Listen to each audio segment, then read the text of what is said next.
My name is Delia Monroe, and I'm 32 years old. For most of my life, I've liked things that have clear answers. I work in data analytics, spreadsheets, queries, dashboards that either line up or don't. There's a strange comfort in being able to point at a timestamp and say, that's when everything changed. You can't do that with people, usually. People drift, erode, blur around the edges. Or at least that's what I thought, until my boyfriend managed to turn our relationship into a performance with metrics. We'd been together 8 months when everything broke. 10, if you count the 2 months of dating app messages and let's grab a drink that felt like something weightless and fun.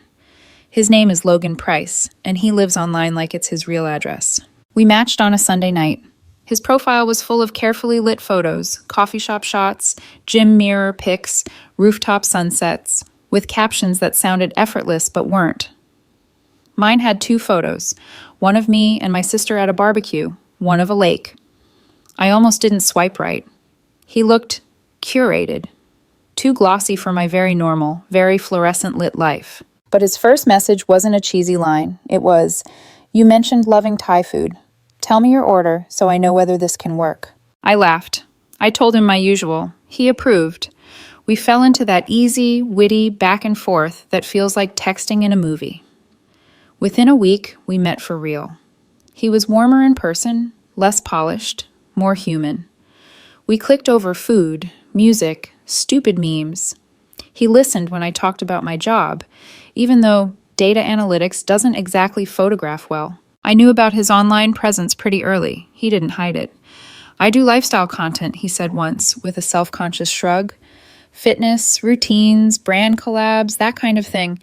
It's dumb, but it pays better than you'd think." I looked him up later. 15,000 followers, brand tags, comments from strangers calling him goals and asking where his shirt was from. It felt like peeking through the glass of a store window at a different life. "I'm basically a human mood board," he joked once, scrolling through his own feed. "Don't worry, you're not signing up to be in my vlogs or anything." At first, that was fine. I'm not a camera person. I'm the one who takes the photo and then forgets to send it. We settled into something that felt solid. Dinners, movie nights, sleepy Sunday mornings with terrible coffee. Logan stayed at my place a lot, enough that his stuff slowly migrated into my closet and my bathroom cabinet. The first time I tried to take a picture of us together, we'd been dating about 5 months. We were at brunch, one of those places with plants in every corner and natural light pouring through the windows like it had been hired. I was stuffed and happy, and a little tipsy on mimosas. Logan was telling a story about a brand manager who tried to pay him in exposure, and I thought, this is nice. I want to remember this. I pulled out my phone and leaned in. Smile. He moved faster than I expected, hand coming up to cover the camera. "Whoa, hang on, what are you doing?" "Taking a picture," I said slowly. "Of us? You know, like people do?" His jaw flexed, like he was choosing his words. "Are you planning to post it?" "I thought I might. Is that a problem?" He hesitated just long enough for my stomach to dip. "Can you just send it to me instead? I'll post it if it fits my feed. The lighting's weird from this angle." I laughed it off, because what else do you do? I took the picture. It was actually a good shot. Sunlight, dim restaurant background, both of us smiling real smiles. I texted it to him. He never posted it. I told myself it didn't matter. Not everything has to go online. Maybe that was what he meant when he said he didn't want to drag me into content. Except it kept happening. I'd go to wrap my arm around him at a concert and say, "Let's take a picture," and he'd kiss my temple and murmur, "Let's just enjoy the moment, yeah?" I'd ask someone to take a photo of us at a friend's birthday, and he'd suddenly decide he hated his hair that day. If I did manage to snap something, he'd say, "Send it my way first. I have to make sure it works with my grid." His grid. Meanwhile, his Instagram was full of him. Him at the gym. Him making green smoothies. Him laughing with his friends on patios and rooftops. Him tagging brands and other creators. Not once, not even in the background, was I visible. I tried to ignore it. Tried to be the chill girlfriend. But there's only so many times you can be erased before you start to notice the outline of the space where you should be. A few weeks ago, I asked him about it directly. We were lying on his couch, my legs draped over his lap, some mindless show playing in the background. His phone lit up every few minutes with notifications.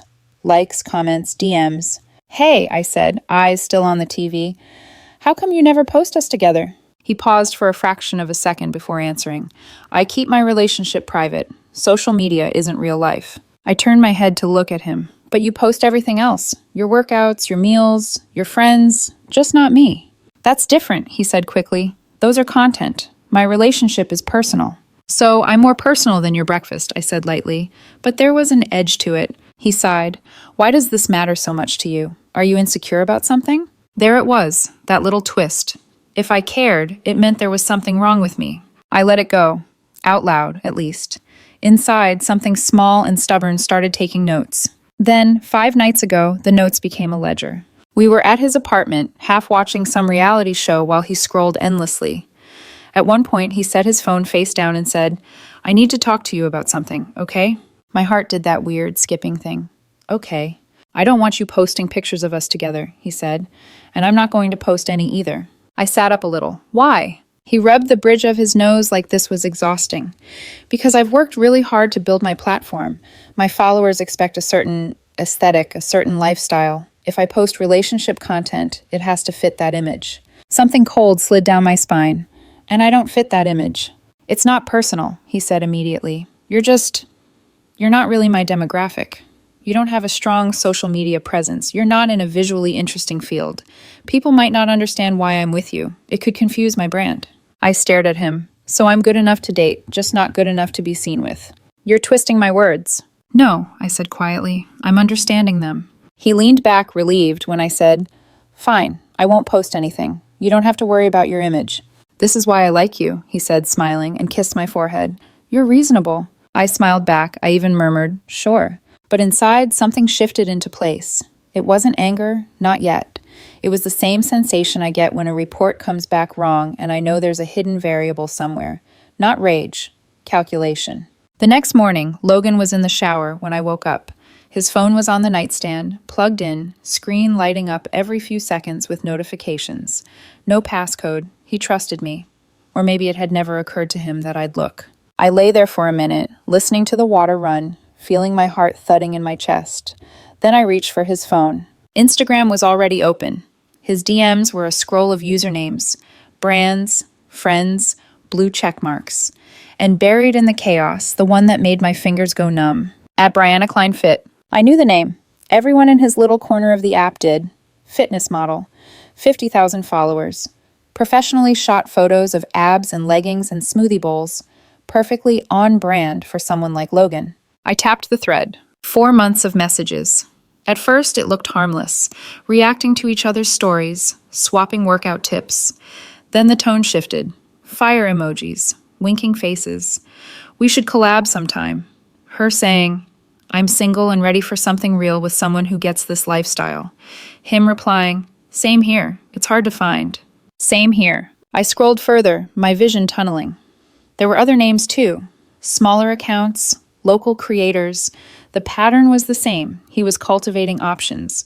People he wouldn't be embarrassed to be seen with online. I took screenshots. Every page. Every damning line. I sent them to myself, then deleted the outgoing messages from his phone. Put it back exactly where it had been. When he came out of the shower, I was in the kitchen making coffee like nothing had happened. What are you up to today? He asked, kissing my shoulder. Just work, I said. Normal stuff. He nodded. Text me later. Maybe we can do dinner. Sure, I said, smiling. After I left, I didn't go straight to the office. I stopped at a coffee shop, ordered something I barely tasted, and sat with my laptop open and my phone glowing with the screenshots I'd stolen. I could confront him. He'd accuse me of violating his privacy. He'd call it networking and collaborations, and somehow I'd end up apologizing for looking. Or I could do something else. I opened Instagram and found Brianna's profile. All sun and sweat and angles that didn't exist in my life. My fingers hovered over the message box for a long time before I started typing. Hey, I wrote. This is probably going to sound strange, but I'm Logan Price's girlfriend. I've noticed you two have been messaging a lot, and he talks about you sometimes. You seem cool. I just wanted to introduce myself. I stared at the words, thumb poised over send. Once I tapped, I couldn't drag them back. Above the message window, her most recent story played, a video of her laughing in a gym, music thumping in the background, the caption reading, manifesting real connections only. Real connections, I whispered, and hit send. The message flew off into the void, The status changed to seen faster than I expected. 3 dots appeared, disappeared, appeared again. My coffee had gone cold by the time the reply finally came in. Her message was short. Wait, girlfriend? I blinked at the screen. Yes, I typed. We've been dating for 8 months. He stays at my place a lot. I've seen your DMs. I just thought, if you didn't know, you probably deserve to. There was a longer pause this time, long enough for the cafe noise to sharpen around me. Milk steaming, chairs scraping, someone laughing too loudly at a joke. Finally, he told me he was single. My chest tightened. Seeing the words written out by someone else made everything more solid, less like maybe I'd overreacted and more like what it was, a fact. I'm sorry, she added. I had no idea. For a second, I almost backed off. Almost said, it's okay, don't worry, it's not that bad. The way women are trained to sand down their own pain, so other people feel less awkward. Instead, I exhaled and typed, can I ask what he's been saying to you? 3 dots. Gone. 3 dots again. I watched them like a heartbeat monitor. Another message popped up. I'll just show you. Hold on. A moment later, my phone lit up with screenshots. There they were. The same messages I'd seen on his phone, only this time framed by her interface, not mine. Him telling her she looked insane in a story. Him suggesting they meet up for a workout, a shoot, maybe grab a drink after. Him saying, I'm single too. Honestly looking for something real with someone who understands this lifestyle. It's hard to find. There was no way to spin that as networking. There was no way to make I'm single mean I have a girlfriend I'm hiding, but you're just a professional opportunity. Thank you for being honest, I wrote. I really appreciate it. No problem, she replied. I'm sorry you're dealing with this. He made it seem like he was just this hard-working, nice guy trying to grow. I feel gross. You and me both, I thought. I stared at our conversation thread, thumb hovering. I heard Logan's voice in my head. You're not my demographic. You might confuse my brand. I could already see how it would go if I confronted him privately. The defensiveness, the half-apologies, the blame turned back on me for snooping. The subtle implication that if I were more understanding of the influencer world, I'd get that this didn't mean anything. What are you going to do? Brianna asked. Good question. I thought about the night before, him confidently explaining how he had to protect the image he'd built. How he'd sat there, completely comfortable telling me that being seen with me publicly was a downgrade. Something in me hardened. I don't know yet, I replied. Right now I just needed to know I wasn't crazy. I get that, she wrote. If there's anything I can do, tell me. For real, I hate cheaters. I swallowed. There it was, the fork in the road. Option 1. I tell Logan what I know. He talks circles around me until I'm the villain for touching his phone. He maybe apologizes just enough to keep me quiet. He keeps his platform. Maybe he even uses the conflict as content about overcoming relationship challenges. Option 2. I let the thing he loves most judge him. Publicly, brutally, the way he worried my existence would. It felt cruel, petty, calculated. It also felt fair. So I typed, this is a big ask and you absolutely don't have to say yes, but would you be willing to share what he did? Your followers overlap with his. People listen to you. I feel like he's been using both of us. Me as a secret, you as a potential upgrade. I don't have a platform. You do. I stared at the message. I could feel my heart pounding in my throat. Delia? She used my name. I hadn't realized I'd told her it, but there it was in the chat header from my handle. I don't usually get involved in drama, she wrote. I try to keep my page positive. Callouts can turn ugly. I understand, I replied quickly. Really, I'm not trying to drag you into a war. He told me I wasn't good enough to be seen with him because I don't fit his brand. Meanwhile, he's lying to you and whoever else. I don't have any power in his world. You do, but I get it if you'd rather stay out of it. The 3 dots appeared again. They stayed for a long time. I picked at the edge of my paper cup until the cardboard started to peel. You know what? Her message finally came. No, he doesn't get to do this and walk away clean. People should know how he treats women. I'll post the screenshots, I'll tag him, and I'll tag you if you want. The room tilted for a second, not from guilt, but from the dizzy sense that some invisible gear had just shifted, and the rest of the machine hadn't caught up yet. Only if you're okay with that, I answered. And maybe don't tag me directly. I'm private. But you can say he has a girlfriend and he lied about it. That part matters. Got it, she sent back. I'll put it together later tonight. Fair warning, when this goes up, it's going to explode. Are you sure you're ready for that? I thought of Logan, relaxed and smug on his couch, telling me I didn't match his aesthetic. I thought of all the times he angled his own face toward the best light while ducking mine out of the frame. Yeah, I typed. I'm ready. That evening, around 8, my phone buzzed on my kitchen counter. New story from @BriannaKleinFit. I opened it before the notification could even fade. The first slide was a black background with white text. Story time. How a nice guy influencer lied to me and his girlfriend at the same time. I swiped. The second slide was a screenshot of their DMs, his handle clearly visible. His "I'm single" message circled in red. Underneath, she'd typed, "This man has had a girlfriend for 8 months. He's been telling me he's single and looking for something real. I didn't know. I do now." I swiped again. More screenshots, more circled phrases. Her final slide, a photo of her, no filters, eyes flat with anger, captioned, "If you're going to cheat, don't drag people into your lies. @LoganPriceFit, you played the wrong girl." My stomach flipped. Within minutes, her story started multiplying. People reposted it, adding their own commentary. Ugh, not surprised. Another gym guy exposed. This is why I don't trust influencers. Some accounts I didn't recognize made compilation stories, screenshots of his grid, of his comments, of his followers calling him relationship goals just a week ago. I searched his handle. His latest post, a mirror selfie from the gym with a caption about consistency, was filling up with new comments. Is the consistency lying or cheating? Yikes, just saw Brianna's story. So you're single, huh? His follower count, which I'd checked earlier out of morbid curiosity, 15.2K, started ticking down. 15.1, 15.0. It was like watching a stock crash in slow motion. Logan was at a brand event that night, some local launch party. He'd sent me a picture before he left. A flat lay of his outfit, of course, not his face. Be back late, he'd said. Don't wait up. I didn't text him. I sat on my couch with the TV off, the room dim except for my phone screen, and watched his carefully constructed image begin to crumble. Around 10, people started tagging him directly in their own stories, adding the clown emoji next to his handle.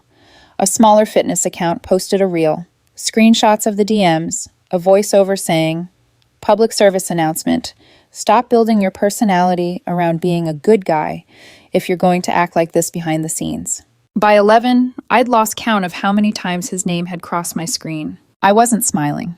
It didn't feel like some triumphant gotcha moment. It felt inevitable. Like a report I'd been running for weeks finally finished downloading, and the result was exactly what the early data had warned me it would be. Around midnight, I heard his key in the lock. I locked my phone and set it face down on the coffee table, heartbeat suddenly in my throat. He came in flushed and buzzing with leftover party energy, talking before he even saw me. "Babe, you would not believe the turnout. His phone pinged in his hand, then again, and again. The sound became a stuttering alarm. He frowned down at the screen. I watched his expression change in real time. Confusion, then annoyance, then something like fear. "What the—" He stopped in the middle of the living room, thumb flying across the glass as he scrolled. The color drained from his face. "Are you kidding me?" he whispered. "What the hell?" He looked up at me, eyes wide. "Delia, did you see this?" I tilted my head. "See what?" He walked over and thrust the phone toward me. On the screen, Brianna's story was paused on the slide with his circled "I'm single" message. "Brianna posted our DMs," he said, voice high and tight. "Everyone is saying I cheated on you. My phone is blowing up. Brands are texting me. People are unfollowing me. My mentions are insane." I looked at the screen for a beat, then back at him. "Huh," I said softly. "That's unfortunate." He stared at me like I'd slapped him. "That's all you have to say?" "What do you want me to say?" I asked. "That I'm shocked you told someone you were single while you were sleeping in my bed 3 nights a week, because I'd be lying." He blinked. Did you have something to do with this?" "Me?" I raised my eyebrows. "I don't even know her in real life. How would I have anything to do with it?" "But you, someone," he raked a hand through his hair, pacing. "I never gave her your name. I never said I had a girlfriend. How does she know?" I let a small, humorless smile tug at my mouth. "Interesting question, Logan," I said. "Maybe what you should be asking is why you were so sure she'd never find out at all." His notifications chimed again. His follower count ticked down another notch. And for the first time since he told me I didn't fit his brand, I felt something like balance return to the room. Logan stood there, chest tight, breath coming in shallow bursts, the glow of his phone screen carving out harsh angles across his face. "This is insane," he muttered. "People are tagging me. Brands are commenting that they need to review our partnership terms. My manager texted me. My manager, Delia." His voice cracked at the end of my name, like he was the injured party here. I watched him unravel like a thread pulled too fast from cheap stitching. "What are you going to do?" I asked softly. He stopped pacing. "I have to explain. I have to tell people she took everything out of context." I lifted an eyebrow. "Which part exactly? The part where you told her you were single? Or the part where you said you wanted something real with someone who understood your lifestyle? Which one is the misunderstanding? I'll wait." He opened his mouth, closed it, then rubbed both hands down his face in frustration. "Delia, this is not the time. I need to do damage control." "Of course you do." "I'm serious." "I know." I stood up and walked past him toward the kitchen. The air around him felt static, overloaded by panic and shallow righteousness. I poured myself a glass of water, the sound of it filling the silence he suddenly didn't know how to hold. "You don't seem very upset," he said quietly, like it was an accusation. I turned, glass in hand. "Logan, I've been upset for weeks. Months, probably. Tonight is just the first time you're finally seeing the consequences." "What consequences? I didn't cheat." My jaw tightened. "You told another woman you were single." "That was networking." "No, networking is sharing LinkedIn profiles, Logan. Networking is, let's collaborate, or let's build something together. Not telling someone you're single and open to finding something real. You weren't networking. You were shopping for upgrades." His mouth fell open a little, like he genuinely hadn't expected the words to land as solidly as they did. He took a step towards me. "Delia, please, tell me you believe me." I stared at him for a long, long second. Then I said what I should have said months ago. "I believe what I saw." He flinched. My phone buzzed from the couch. I didn't look at it. I already knew what it was. More screenshots, more reposts, more people adding their voices to the pile. Logan finally broke. "Okay, you know what? Fine. I messed up. All right? But you don't have to act like you're so perfect. You looked through my phone." I held up a finger, and there it is. "There what is?" "The pivot. The moment where, instead of taking responsibility, you try to make me the villain. Classic. You violated my privacy." "After you violated our relationship," I said calmly. "Don't pretend you're outraged about boundaries when you erased mine online for 8 months." He opened his mouth again, but the words died on his tongue. Instead, he sank down onto the edge of the couch and buried his face in his hands. "I'm going to lose everything," he whispered. I sat down across from him, my tone cold but even. "You're going to lose what you chose over us." He looked up sharply. His eyes were red at the corners. "You don't get it. I worked so hard for this platform. The brand deals, the partnerships, the recognition, it took years. Years. And you risked all of it for a few DMs with someone who looked better next to you than I did. That's not my fault, Logan. That's yours." His jaw clenched. "You don't understand how social media works." "Maybe not, but I understand relationships." He stared at me, bewildered and offended at the same time, like the two emotions were wrestling for control. "Please," he said suddenly, almost desperate. "Delia, listen to me. People are already questioning whether I even have a girlfriend. If you post a picture of us together, just one, it'll prove Brianna misunderstood. It'll fix everything." There it was, the moment he finally said the quiet part out loud. "You hid me for months," I said, each word slow and deliberate. "You told me I didn't fit your aesthetic. You said I'd hurt your brand." "Delia, and now you want me to rescue your brand?" I shook my head. "No." His face crumpled. "You're being cruel." "No." I leaned forward, elbows on my knees. "I'm matching your energy." Silence fell between us like a thick curtain. He stared at me as if he didn't recognize the woman sitting across from him. Maybe he didn't. Maybe he'd only seen the version of me that was quiet and compliant and easy to hide behind captions about self-care and authenticity, not the one who could see the cracks in his carefully curated life and call them what they were. He let out a trembling breath. "So that's it then? You're done?" I didn't answer. I didn't need to. He looked down at his phone again. Notifications were still pouring in. Fast, relentless, merciless. "I have to fix this," he whispered, half to himself. "Good luck." I stood, walked past him, took the blanket that had slid off the back of the couch and folded it over the armrest. I didn't slam doors. I didn't yell. I didn't throw anything. Quiet endings are sometimes the loudest ones. Behind me, he was typing frantically, his fingers tapping the screen with the speed of someone drowning and trying to tread water. I went into the bedroom, grabbed my overnight bag, my charger, my toothbrush. I didn't pack everything. Not yet. Just the pieces of myself I hadn't already given away. While I zipped the bag, I could hear him talking on speakerphone in the living room. No, I swear it wasn't like that. I didn't lie. It was just a misunderstanding. Can't we spin it as a miscommunication? Spin. The word hit me like a gust of cold air. He wasn't trying to fix the truth. He was trying to fix the optics. By the time I stepped back into the hallway, he was pacing, gesturing wildly, phone pressed to his ear. Delia, he said when he saw the bag. Where are you going? To sleep, I said. Somewhere that doesn't smell like panic. He hung up immediately. Delia, wait, be reasonable. I was reasonable, I said softly, for 8 months. Don't do this, not tonight, please. I paused at the door. You already did it. I left without looking back. That night, he stayed up until 3 in the morning posting statements, deleting comments, resharing stories, crafting apologies that used every corporate-sounding, non-apology phrase imaginable. Taken out of context, misinterpreted, miscommunication, professional collaboration. The internet didn't buy any of it, and neither did I. Logan wasn't at the apartment when I returned the next morning. For a split second, stepping into the quiet space felt surreal, like walking into the aftermath of a storm where everything looks normal but smells like rain and broken things. His shoes were still by the door, but the air didn't contain him anymore.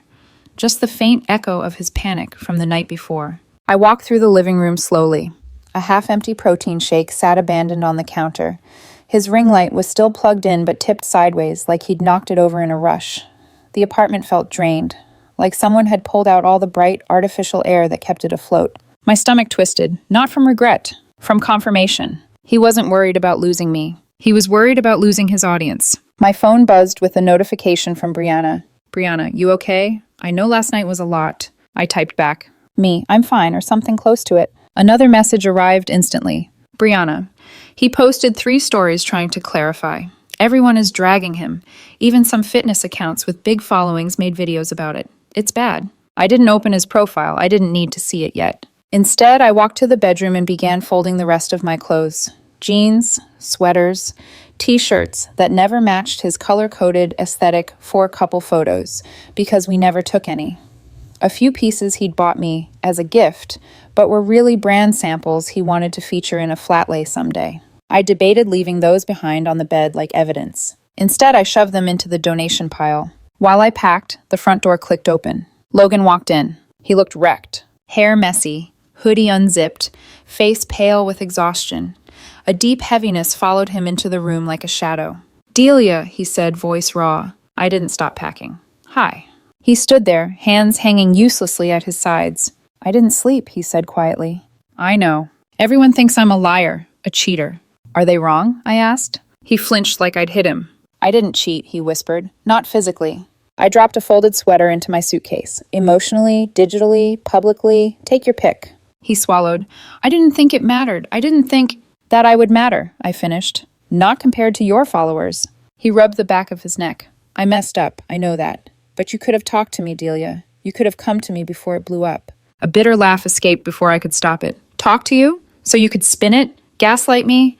Tell me I'm interpreting screenshots wrong. Tell me Brianna misunderstood your professional intentions. You would have turned it into a PR problem, not a relationship one. His eyes flicked to the suitcase. You're really leaving? I am. Please don't. His voice cracked, and for the first time he sounded small. Delia, don't walk out like this. I zipped the suitcase halfway and looked at him. Really looked at him. You kept me off your feed for 8 months, Logan. I've been invisible to your world since the day we met. And the one night you finally needed me publicly? It wasn't to love me. It was to save your brand. That's not true, he whispered. It is, I said softly. And you know it. His breathing stuttered. We can fix this. We can explain things. We can tell people we were working through stuff privately. We can post something together. Just one picture. You're still trying to script me, I said. Still trying to turn this into content. I'm trying to fix my life. Then fix your life, I said. But don't use me as a prop. Silence fell like a heavy curtain between us. He took a shaky step forward. Delia, I love... Don't, I cut in sharply. Don't say it. Not today. He shut his eyes like the word hurt him. I'm sorry, he whispered. For everything. For being selfish. For being stupid. For being scared about losing what I built. You don't know what it's like to have thousands of people watching your every move. You're right, I said. I don't know what that's like, but I know what it's like to be with someone who cares more about those thousands of strangers than the person sitting next to them on the couch. His voice wavered. Can you just stay one more day? We can talk when we're both calmer. I shook my head. If I stay, I'll let you talk me into thinking this wasn't as bad as it was. I'll let you explain until the edges blur. That's my problem, not yours. I forgive too quickly when someone apologizes pretty enough. He swiped at his jaw angrily, like he didn't know whether he was mad at me or himself. I don't want to lose you. You already did. The words hit harder than I expected. They made both of us flinch. He took a step back as if absorbing the blow physically. Can I at least carry your bag? No, I said gently. I've got it. I closed the suitcase, picked it up, walked toward the living room. He followed me, steps heavy, like he was trying to drag time backward. When I reached the door, he said, What am I supposed to do now? I opened the door without turning. Start by telling the truth. Then I walked out. For the rest of the day, I stayed with a friend. I didn't check his profile. I didn't open his messages. I didn't let myself spiral. I just sat with the quiet, something I hadn't realized I'd been missing for months. That night, I finally opened Instagram. His profile was a war zone. Vanity influencer caught lying again. Disgusting. Why didn't you admit you had a girlfriend? This is so manipulative. Your apology is trash. Accountability challenge. Fail. His follower count had dropped by nearly 1,000 in one day. His pinned comment, authenticity is everything, was now followed by a string of clown emojis. I scrolled until I hit a post he'd made that morning. A photo of a sunrise from the balcony of his apartment. Caption, some days, all you can do is breathe and hope people understand your side of the story. The comments were brutal. We saw the story, Logan. You lied. Full stop. Stop manipulating your followers. Tell the truth instead of hiding behind quotes. I didn't like the post. I didn't comment. I didn't message him. I just closed the app and sat in the dim light of my friend's living room, listening to my own heartbeat slowly settle into something steady, something resembling peace. The next morning, I moved the last of my things into my new apartment. A small studio, high windows, quiet, no ring light, no curated corner, no staged content. Just me. And for the first time in months, that felt like enough. It took a full week before Logan tried to contact me again. By then, I had settled into my new apartment enough that it no longer felt like a hotel room. I'd bought a cheap rug, a lamp that cast warm light instead of the harsh LED lashes he preferred, and a plant I already suspected would die in 3 weeks because I forgot to water things that didn't send calendar reminders.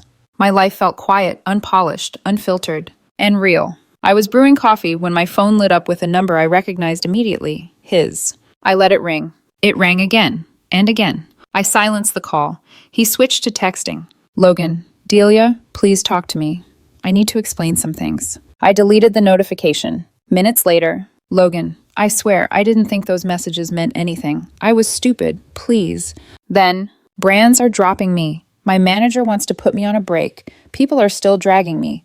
Please, just talk to me. I locked my phone and turned it face down. He wasn't asking for a closure. He was asking for a life raft. 2 days later, I met with my friend and now unofficial roommate therapist, Mia, at a coffee shop near my building. She had been watching the Logan drama unfold with a mix of fascination and righteous fury. You want to see something? She asked halfway through her latte. Do I? She turned her phone toward me. Logan's latest Instagram post. A black square, white text. Apology font, size 48. I'm taking accountability and stepping back from content creation. I snorted. Stepping back? He got shoved off the cliff by the algorithm. Mia grinned. Oh, it gets better. Read the caption. I took her phone. I want to be transparent. I made mistakes. I hurt people I care about. I let my platform change me, and I became someone I don't recognize. I'm going offline to work on myself and rebuild the trust I broke. Please respect my privacy during this time. The comments were brutal. You didn't make mistakes, you lied. Imagine finally mentioning your girlfriend after she dumped you. Accountability without details means nothing. This is PR, not growth. And the likes lower than any of his posts in years. I handed the phone back. He's in damage control mode, again. That's his entire personality, Mia said. Damage control. I stirred my coffee, staring at the swirl. I kept trying to fit into his world. I thought if I just waited, he would make space for me. He didn't want a partner, Mia said. He wanted a prop. The truth of that settled in my chest, heavy but clean. A week later, Brianna messaged me again. Brianna, just checking in. You holding up okay? Me. Yeah, weirdly calm. You? Brianna, fine. People moved on. The internet's attention span is like 2 inches long, but Logan's PR meltdown bought him a permanent reputation stain. No one big wants to collaborate with him now. Also, what he did was gross. I'm sorry you got dragged into his mess. Me, thank you, truly. She hesitated before sending a final message. Brianna, for what it's worth, you deserve better than being someone's hidden girlfriend. Don't let anyone convince you you're not brand enough. That's toxic influencer speak for I want to trade you in. I sat there for a moment, fingers hovering over the keyboard before typing. Me, I know that now. And I did, more than I wanted to admit. 6 weeks after everything went down, I walked home from work on a cool evening, the air crisp and the streetlights blurry through a thin mist. My new life didn't feel shiny. It didn't feel curated. It wasn't aesthetic or optimized for engagement, but it felt mine, every inch of it. When I reached my apartment, I tossed my keys onto the counter and, without meaning to, opened Instagram. I searched his profile. Logan Price, former fitness influencer, 15.2K, 10.1K followers. His grid had changed. No more polished gym shots, no more brand tags, no more styled breakfasts or hotel mirrors or sunlight angled perfectly across his jawline. The top post was the apology. The rest were older, rows of a life that had cracked like porcelain. I clicked the tagged photos. Someone had posted a meme using his screenshot. When you say you're single but your girlfriend says hi from the shadows. Another account made a TikTok using clips of his apology video, adding clown music over the background. His image, his precious, carefully tended image, wasn't just damaged. It was stained. The irony wasn't lost on me. He was terrified I'd ruin his aesthetic. He did it himself. Slowly, painfully, publicly. And all because he didn't want anyone to see me. I closed the app. The room felt lighter. Quiet in a way I hadn't realized I'd missed. That night, curled under a blanket with a cheap candle burning on the windowsill, I opened my laptop and pulled up an old folder of photos. Most of them weren't good. They were blurry, chaotic, dim. Hair in my face, clothes wrinkled, terrible angles, ones I'd never posted, never curated, never retouched. Real ones. I looked at a photo of myself laughing so hard my eyes were squeezed shut, my hair falling halfway across my face. Logan would have hated it. I smiled. I'm dating again, slowly, carefully, not jumping into anything, not bending myself into aesthetically pleasing shapes for someone else's feed. I'm learning to pay attention to red flags. If someone needs to hide you, if they rank you by their followers, if they treat you like an image instead of a person, that's not love. Love is shown, not filtered, shared, not hidden, held, not curated. And anyone who thinks you're below their level isn't on yours.